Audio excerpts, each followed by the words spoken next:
अनंतकोटी ब्रह्मांड नायक राजाधिराज सच्चिदानंद सद्गुरु श्री ब्रह्मचैतन्य महाराज की जय।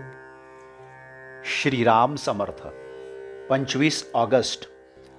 आपण भगवंतासाठी चालू आहोत। आपण स्वप्नात असतो तोपर्यंत स्वप्नच खरे आहे असे वाटते।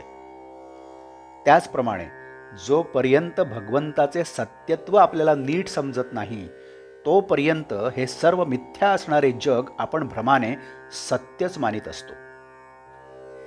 जे चिरकाल राहते तेच खरे सत्य होय।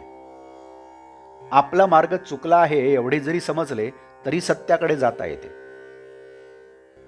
मन विषयाकडे लावून नाही समाधानाचा अनुभव येणार। समाधान जिथे भंगते तो मार्ग खास चुकीचा आहे। मुंगळा गुळाच्या खड्याला चिकटतो, मान तुटली तरी सोडित नाही। त्याचप्रमाणे आपण विषयसुख सोडित नाही, याला काय करावे? जे अनुभवाने खरे शहाणे होतात ते या विषयसुखाचा त्याग करतात आणि ज्यांची ही विषयाची आसक्ती सुटली त्यांनाच ते मिथ्या आहे हे प्रत्ययाला येते। आपले समाधान का बिघडते? आज आहे त्यापेक्षा निराळे असावे असे वाटते म्हणून। जो जिन्नस जिथे ठेवला आहे ती जागा सोडून आपण त्रिभुवन जरी शोधले तरी तो सापडत नाही।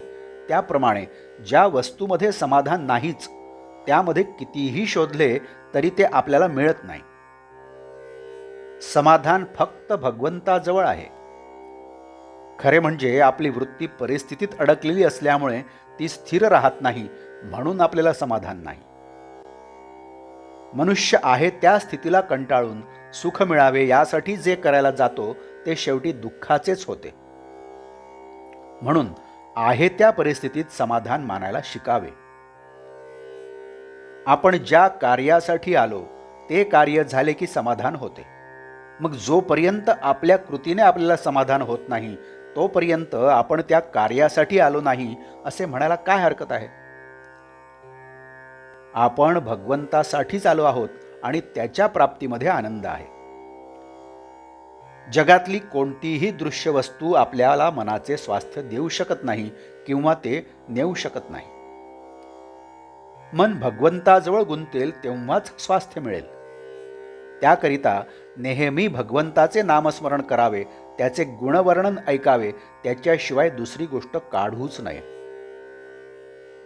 मिथ्या समजून प्रपंच करावा आणि भगवंताचे होऊन राहावे। नामाच्या उलट सांगतील त्यांच्यावर विश्वास ठेवू नये। कोरडा वेदांत ऐकू नये। प्रत्येक नामागणिक भगवंताची आठवण होते, म्हणून नामच सर्वस्व मानावे। नामात काय आहे हे ते घेतल्यानेच सर्व काही कळून येते। तीर्थक्षेत्रात किंवा संतांच्याकडे जाऊन वस्तू मिळवायची नसून समाधान मिळवायचे असते आणि हे नामस्मरणाच्या योगानेच घडून येते। आजचे बोधवाक्य।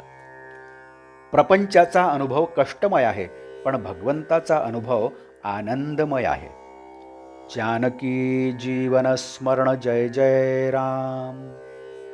नमस्कार।